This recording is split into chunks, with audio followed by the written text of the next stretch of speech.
Hello again everyone, welcome back again to Bitcoin Update. So everybody, pertama-tama saya ingin mengucapkan ya selamat menunaikan ibadah puasa nih buat teman-teman yang udah mulai ngejalanin ya. Ini hari pertama teman-teman sekalian. Semoga lancar sampai di hari terakhir ya menjelang lebaran teman-teman.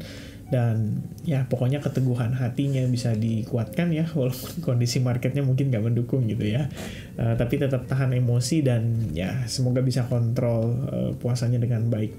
And guys, kita juga mau update ya seputar kondisi market pada hari ini ya. I think looking at the price action setelah drop sampai kisaran 78.000, sekarang di 84.500 ya. Seems good enough sih kalau buat saya pribadi ya. I believe so far so good sih kalau misalnya dengan kondisi begini. Saya ada sempat mention juga ya sama teman-teman di dance group ya. Today I decided to take a position ya on Bitcoin, lebih kepada untuk DCA sih. Jadi saya sendiri punya pendirian masih sama ya teman-teman sekalian ya. Dalam artian ya, personally, when I took profit ya sekitaran harga 100 ribuan something, I think sekitar 30% portion dari Bitcoin yang saya hold ya pada saat itu. And then, hari ini dapat buyback ya dengan harga yang lumayan oke gitu ya. So personally, I think 20% discount buat Bitcoin itu udah good enough gitu ya. So, start to DCA in ya, dan ini bukan untuk dalam artian bukan untuk mengajak teman-teman juga untuk melakukan itu gitu ya. I mean I can be wrong guys ya, dalam artian ya seperti yang saya katakan gitu. Saya nggak bilang ini bottom ya. Kita bisa lihat aja Bitcoin bahkan visit sampai ke $72.000 gitu. One of the reason adalah karena di range area tersebut merupakan level yang cukup penting ya atau crucial gitu pada pergerakan di sekitaran pertengahan tahun 2024. But I think after fill the fair value gap dan CME gap di situ, having a nice reaction sedikit aja menurut saya ini udah relatively ideal gitu for Bitcoin. So that's my decision, and I think Bitcoin can still have an opportunity ya untuk mungkin bisa rebound lagi dan having a one more push ya ke harga yang lebih tinggi. But that's my personal opinion gitu ya guys. Dalam artian saya percaya dengan Ki Yongju ya kalau nggak salah, yang CEO dari CryptoQuant. Memang kalau kita lihat dari historically, Bitcoin bukan yang nggak ada yang namanya retracement gitu kan. Bahkan kalau kalian cek ya pada tahun 2020 juga ada momen kok di Januari, bahkan teman-teman sekalian kalau kalian cek ya dari topnya ke bawah itu correctionnya 30% guys, sekitar $12.000 kok, 41.000 sampai 28.900 before having a nice like rally again dengan penguatan lebih dari 100% gitu. Total 29.000 sampai akhirnya puncaknya di 64.000-an something. So, correction adalah part of the game. Dengan kondisi yang penuh dengan ketidakpastian, dengan Trump mengatakan kalau dia akan mengimplementasikan tarif pada Meksiko dan Kanada di awal Maret, dan dia nambahin tarif lagi buat China sekitar 10%, jadi totalnya 20%. That's quite crazy ya. Kita bisa ngelihat kok dampaknya terhadap Nasdaq, S&P 500 gitu gimana ya pada saat dia memberikan pengumuman itu ya. Pada dasarnya sih kita bisa bilang ini ketidakpastian market gitu. Market juga bingung kan how to react gitu ya. Dalam artian pegang aset beresiko bukan pilihan tepat gitu. Alhasil ya opsi yang tepat apa ya, pegang bond ya. Kalau kita lihat yield yang untuk 10 tahun, 2 tahun, 3 tahun saya cek ya satu persatu teman-teman sekalian ya, saya buka-bukain gitu. Saya lihat ini rata-rata turun gitu. Jadi kita ngelihat bahwa ternyata dengan kondisi ketidakpastian ini para pelaku pasar memilih untuk megang bond gitu. Lah Vin, kok ini turun artinya megang bond gitu ya.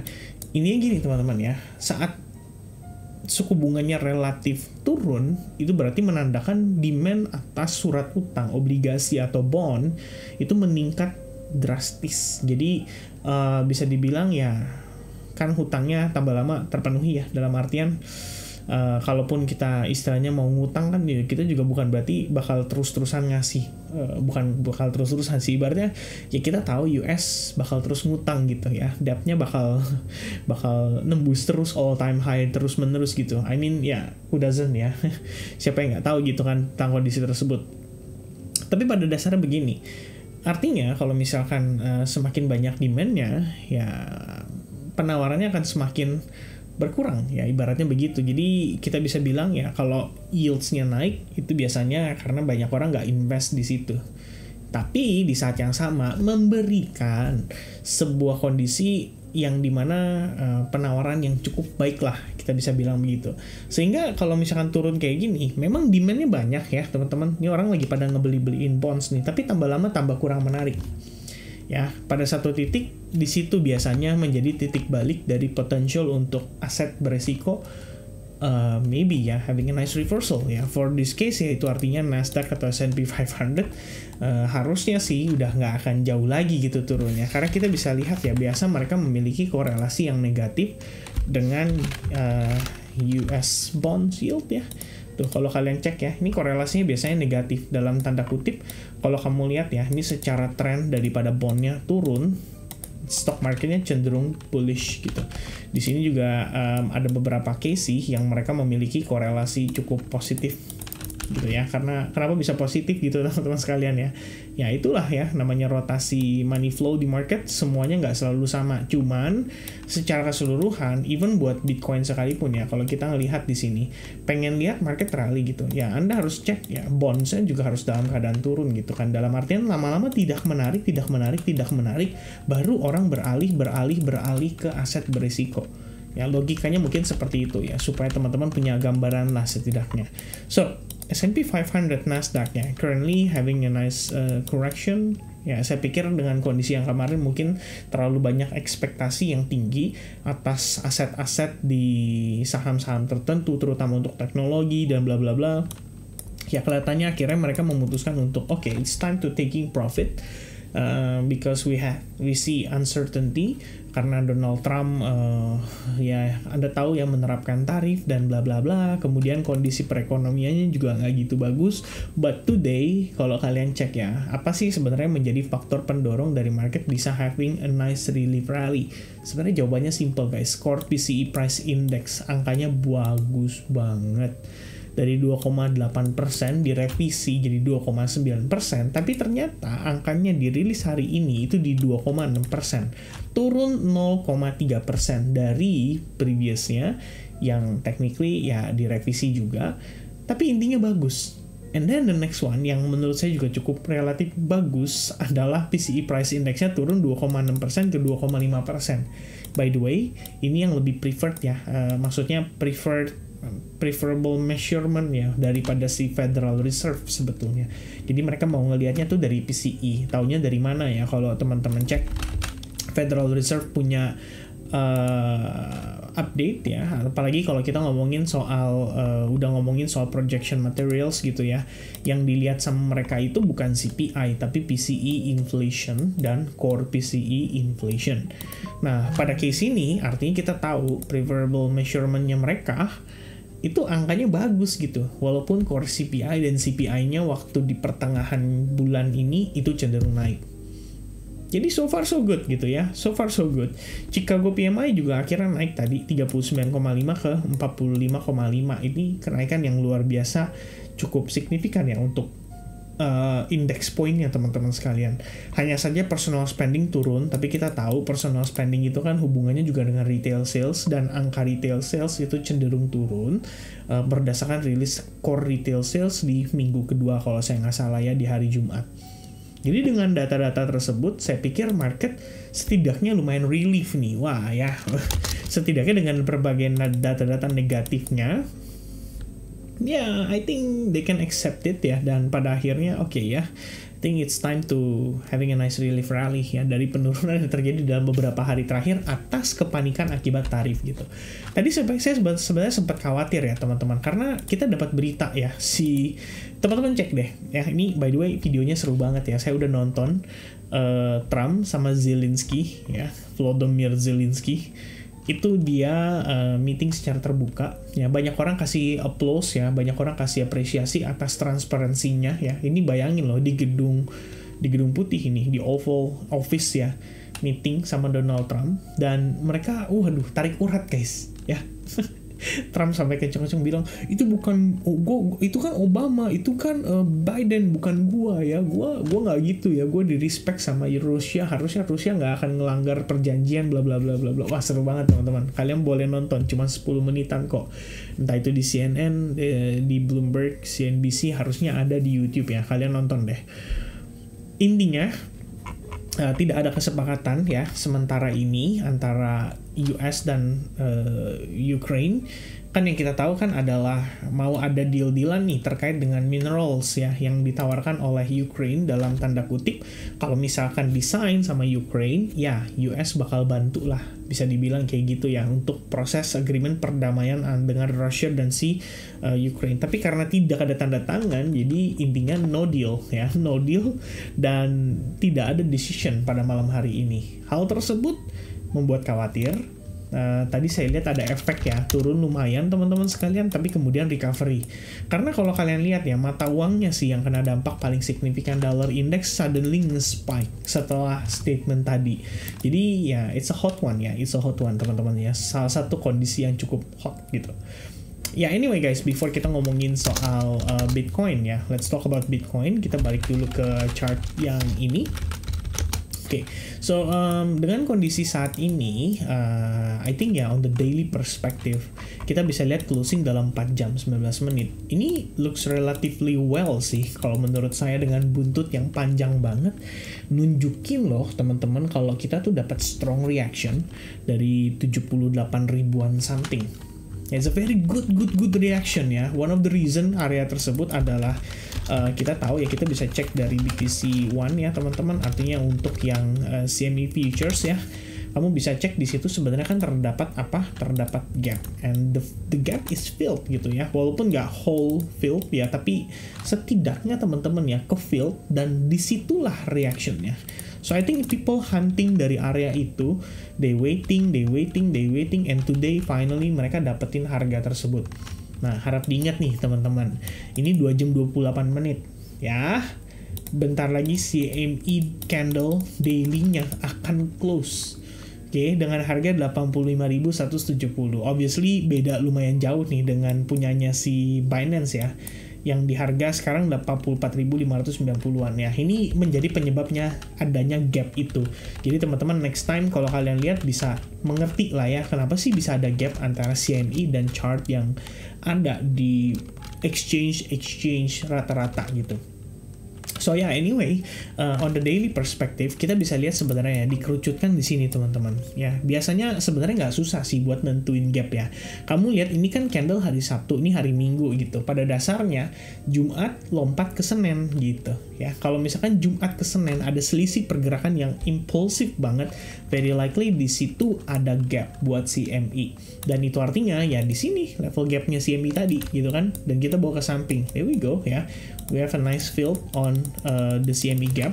So far reactionnya cukup positif, dan kalau kalian perhatiin actually di weekly time frame kita juga punya fair value gap ya, terbentuk dari high point ini dan low point ini. Nah, this is the gap and this is the area gitu ya, untuk potentially menjadi area yang akan divisit oleh Bitcoin ya. Saya sempat bahas sama teman-teman di beberapa video-video sebelumnya berbicara soal gap yang biasanya cenderung diisi ya kalau misalkan pergerakan Bitcoin, especially weekly. Ya, kalau kamu perhatiin ini nggak sembarangan, ini buntutnya di sini gitu ya. Kamu perhatiin di sini ada fair value gap juga tuh. There we go ya. Luckily dia nggak ngisi sampai ke bawah, tapi memang kalau berdasarkan apa yang saya pelajari juga ya, it's not just about the candle, tapi sometimes kita ngelihat juga kayak misalkan di sini kan ini high point nih. Ya, ini high point. Nah, itu high point yang kita bisa asumsikan bahwa oke, ya ini lebih reliable untuk jadi potential fair value gap. Nah, kira-kira begitu. Jadi technically dia ngisi ke sini itu udah representasi ngisi gap yang ada di sini gitu. Ya kira-kira begitu gitu ya. Jadi teman-teman sekalian ya, kalau ada gap kayak gini nih, tapi di sebelah kirinya ada high candle yang lebih tinggi, biasanya kita ngambil yang di sini dengan ini gitu ya. So that's the gap gitu yang terbentuk di pergerakan pada saat itu. Ya saya bisa jelasin logiknya, tapi kalau saya jelasin di sini bakal lebih panjang nanti teman-teman sekalian ya. Tapi intinya begitu. Jadi buat beberapa case Bitcoin sometimes ngisi fair value gap itu ya. Cuman nggak semuanya gitu. For example like this one ya. This one no gap filled. Oke, ini kosong gitu. Tapi kalau kamu cek ini ada fieldnya, ini gap field nih, tuh fair value gap diisi dulu before the next rally, right? So itu nggak cuma terjadi di momen-momen sekarang, terjadi pada bahkan di tahun 2023 guys. Tuh, some of the gap itu filled, ya tuh filled and then filled gitu ya, terisi cukup proper saya pikir ya. Abis itu baru dia mantul naik ya. Di sini juga sama. Bukan berarti dia nggak ngisi gap nih, ini gap gitu ya. Saya bawa ke samping, here we go ya. That's the fair value gap, fill and then hold di atasnya dan dia naik. Nah jadi buat case sekarang pun ya, kalau kita lihat we have the fair value gap, weekly fair value gap dengan CME gap yang warnanya lebih tebal ya di dalam itu, dan I think ya itu adalah area yang ngasih reaction ya so far pada Bitcoin ya. But I don't know ya guys ya, apakah kita dengan buntut yang panjang ini kita akan visit kembali ke level atau area buntut tersebut gitu. Karena memang sebenarnya kalau misalkan kalian pakai chart dari exchange dan kalian keluarkan volume profile ya, jadi kalian bisa anchored volume profile, kalian ngambil dari titik lowest ke titik highest ya. The next level yang actually have nice volume itu adalah di range area ini. Ini nih ya tuh. Oke, kalau misalkan dia jatuh ya slightly di bawahnya ya di sini. Tapi ini wajar karena kita spending waktu lama di sini kan. Ini konsolidasi gitu. Jadi ya volume pasti gendut di situ karena transaksinya ada di sana. Cuman kalau teman-teman ya mendalami tentang volume profile, adapun saya pernah pelajari ya di dalam volume profile, itu sama kita bisa menilai juga ya kondisi gap itu kadang-kadang adalah ketika volume transaksi nggak full gitu. Jadi kalau kalian cek di sebelah kanan saya nih, ini yang kosong nih. Nah ini yang kosong nih, itu artinya ada transaksi yang tidak terisi. And I think ya that's the reason why Bitcoin having a nice reverse rebound today. Dan ya kalau itu di luar dari saya pribadi ya teman-teman sekalian. I mean kalau kalian tadi lihat Discord kan, kenapa saya decide untuk buy, one of the reason adalah I think ya personally, ini kalau dari saya tarik garis sih sebenarnya. Jadi saya pakai Fibonacci, kalau kalian cek ini kan 62 and 79% retracement nih OTE-nya gitu. Terus saya pakai level minus 027 dan 0618. Jadi begitu tadi ngelihat oke ya, I think I see a reaction. I think I saw a reaction di $78,000 with a bullish engulfing, so that's my decision. Okay, ya, I'm gonna buy some of Bitcoin ya di spot. Ya, jadi saya reallocation some of the stablecoin yang saya punya untuk saya start DCA masuk di kisaran level atau area tersebut ya. Ini dengan catatan teman-teman ya, disclaimer nih. Kalau kalian mungkin punya plan atau idea yang sama, pada dasarnya perhatikan aja ya secara kita punya fear and greed index itu. I mean extreme fear di harga yang saat ini menurut saya memberikan penawaran yang cukup ideal. That's the first thing yang saya take note teman-teman sekalian. And then kedua, price action wise kita di level yang bagus gitu. I mean I believe ya there's so many people ngebit di kisaran area tersebut. So harusnya dia bisa pertahankan gitu ya. Harusnya nih teman-teman sekalian ya. Tapi in case kita ngelihat dia fail dalam tanda kutip ya, ini worst case scenario guys, karena we never know ya what's gonna happen with the market gitu kan, dan apa yang akan terjadi ke depannya gitu. So saya juga harus memitigasi resiko saya. Jika seandainya Bitcoin naik dalam keadaan korektif ya, I might sell some yang saya beli tadi. Ya, I might teman-teman. Mungkin saya akan lakukan, saya akan jual sebagian gitu.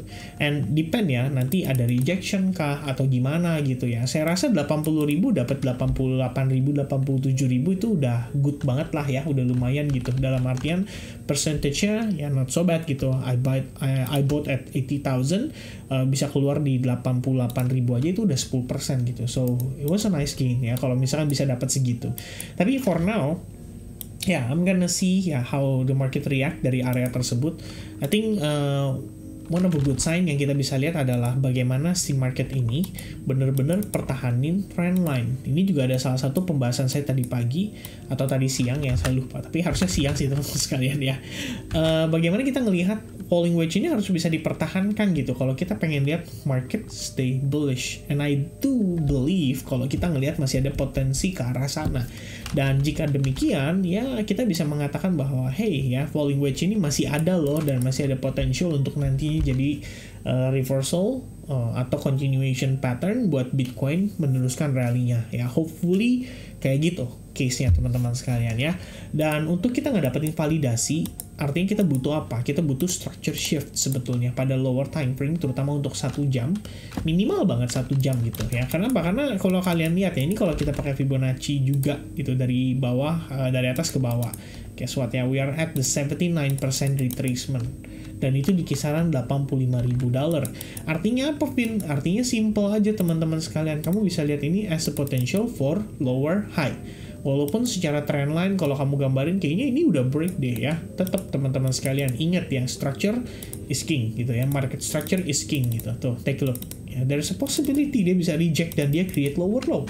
Makanya saya juga bilang nggak mengatakan bahwa ini kayaknya bottomnya nih, enggak ya, tapi lebih ngelihat oke ya, I think it's a good range ya, it's a good discount, it's a good offer, it's a good deal, oke, nggak ada salahnya saya start DCA masuk, beli sebagian untuk portofolio saya di Bitcoin. Dan jika seandainya dikasih sampai maybe I don't know ya around 72.000 seperti yang saya sampaikan di SHG juga, ya I think ya nanti baru reconsider lah ya, akan nambah lagi atau enggak gitu, karena kita perlu lihat kondisi dan situasinya juga. But so far I think market overreact ya dengan kondisi sentimen terkait dengan tarif dagang, yang saya percaya pribadi teman-teman tarif masih dijadiin alat negosiasi. Kalau enggak ya, Trump gak akan repot-repot ngundang Zelensky ke office ya, ke Oval Office hanya untuk perdebatan teman-teman sekalian ya. Karena sebetulnya I believe ya, ini sebenarnya targetnya Donald Trump. Ya saya percaya sih dengan kondisi yang ada saat ini ya, dengan bagaimana Trump memberikan waktu, tenggat waktu, dan dia ngomong mau kasih China tambahan 10%, itu kan sebenarnya udah merupakan ancaman ya. Ancaman dalam tanda kutip, ayo dong lu kasih gue offer yang bagus ya, mungkin kayak begitu. Tapi belum dapat karena belum ada ngobrol lagi nih sama Xi Jinping, dan itu akhirnya yang mendorong Trump mungkin untuk alot banget diskusinya gitu ya, negosiasinya. Udahlah nih gue tambahin lagi ya tarif biar lu lebih nyadar gitu dengan kondisinya, dan ayo ya let's talk gitu ya. I think kayak gitu sih ya. Nanti pada saat ada kondisi di mana itu resolve atau udah beres gitu ya teman-teman, saya sih percaya probably market will be forget ya what happened today, dan they will move on ya to the next higher level, terutama untuk US equity ya. Cuman ya guys, ini pendapat saya pribadi, ada banyak orang berspekulasi S&P 500 bisa 7.000 tahun ini. Saya ngelihatnya jujur susah teman-teman sekalian ya. If we have another higher high for I don't know ya, maybe 5 to 10% aja tuh udah bagus banget. Tapi 7.000 I think it's too much ya, and it's too optimistic. Itu sama kayak kita ngarepin Bitcoin bisa ke harga $250.000. Jadi kalau misalkan dengan kondisi sekarang, optimistik orang-orang udah turun, saya cukup yakin orang berharap Bitcoin 105.000, 110.000 aja kayaknya udah happy deh ya. Tapi kalau buat saya pribadi, ya, if S&P 500 bisa nge-touch 6.500, 6.700, I think 130.000, 150.000 will be easy for Bitcoin. Ya, so yeah, that's gonna be, my baby is waking ya teman-teman sekalian ya. Ini emang jam dia bangun untuk minum susu by the way ya. Jadi bukan karena suara saya, karena biasanya dengar suara saya makin tidur ya biasanya ya. Anyway guys, that's gonna be the update ya for today ya. I'm wrap up the update dari sini. Conclusionnya itu tadi ya, penjelasan saya merasa bahwa Bitcoin on the daily time frame bisa recovery itu bakal bagus banget, dan hopefully sih kita bisa ngelihat weekly close-nya juga setidaknya much better ya, minimal. Sorry, saya tambahin ya teman-teman sekalian ya. Untuk weekly close nih ya, weekly close minimal di atas exponential moving average yang 34 deh. And that's gonna be great guys ya, kalau bisa kita lakukan itu gitu. Karena kalau kalian cek ya, ini bahkan di tahun 2024 aja kita pernah di bawahnya, dan minggu berikutnya langsung recovery dengan baik gitu. But if this week ya somehow kita bisa maintain di atas ya, harusnya itu pun udah relatif bagus. Oke, so that's gonna be the update teman-teman sekalian. Sekalian saya pengen info buat teman-teman ya yang terdaftar di SAG pada periode bulan Maret, Anda akan diundang ya sama admin kita. Nanti bakal dikirim linknya lewat WhatsApp chat. So make sure kalian input nomor WhatsApp kalian yang valid. Kalau misalkan kesulitan, nanti kalian bisa chat admin, cek aja di kolom deskripsi, ada link untuk tanya ke admin, sehingga kalian bisa di-invite. Dan ya, see you soon ya teman-teman sekalian di webinar pada hari Senin. And of course ya, I think today, or maybe tomorrow ya, tapi saya nggak tahu sih, tapi harusnya today sih kita bakal ada live streaming ya. Nanti saya akan info kembali lewat grup Telegram. So that's gonna be the update. Thank you very much guys for watching. Happy weekend. Dan selamat menjalankan ibadah puasa. Sukses. Dan see you guys again soon. God bless guys. Cheers. Bye-bye.